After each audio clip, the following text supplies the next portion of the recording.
the hands that built the pyramids, built the White House. But it goes even beyond that, family. It goes to the fact that the hands that built the pyramids also built Washington, D.C., and Philadelphia, and New York, and so many other places along the East Coast. One of the things about the foundational Black Americans, and if I could just spend this time talking about foundational Black American and exactly what it represents and what it means, I think that we have to look at these concepts and define them for what they really are.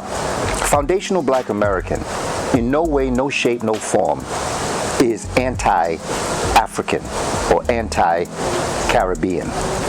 Foundational Black American is an identity. It is an identity that allows people to be able to return back to their source. And the reason why I say this is because when you look at somebody such as the great journalist and phenomenal individual, he's also someone who does a great deal of work as it relates to economy. His name is Ali Velshi, and he's a reporter. A phenomenal person, does great work. He was born, his family was born in Kenya, but he himself and his family lineage comes from India. But his family lived in Kenya and he was born there. So he is a Kenyan. He is an African. His family then went to Canada, and from Canada they came to the United States. And Ali Velshi is an American, but he's also an African American. When you look at someone like Elon Musk from South Africa, he is an African. He came to America, became an American. Elon Musk is an African American. However, when you look at the foundational Black American, the definition of the foundational Black American is a person whose ancestry returns back to the plantations of the 13 colonies. And it's important to be able to understand that that is an identity. Elon Musk is not a foundational Black American, but he is an African American.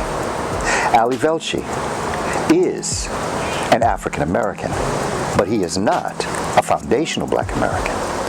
And we could extend this out to other people that we know. The importance of the identity of foundational Black American, we can see its importance because there can be others that will come in and they can lay claim to what you have achieved. And there is no other place that is so obvious that the importance of this than here in Washington, D.C. Whoever built Washington, D.C. as it relates to laying it out, the grid, the rectangular area that comes up out of the Potomac River. When you look at the Potomac River, it almost looks like the delta, the Nile Delta. And in the middle of the Nile Delta, you have this area that was carved out. That is what we call the District of Columbia, which is part of Columbia, Maryland. It was cut out. It was through people such as Ellicott, Major Ellicott, that wanted to develop this area as it relates to Washington, D.C. And he hired an African American, a foundational Black American by the name of Benjamin Banneker.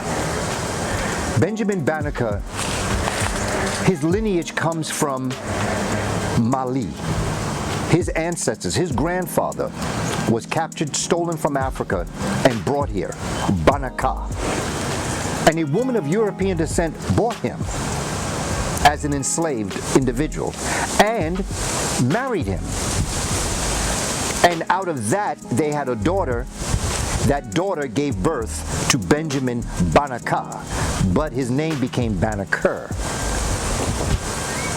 His grandmother, a woman of European descent, handed down to Benjamin Banneker the lineage of his Dogon ancestor, his grandfather, and began to teach him the astronomy and the agriculture, and by nature of DNA, he was able to capture the essence of the astronomy of the Dogon.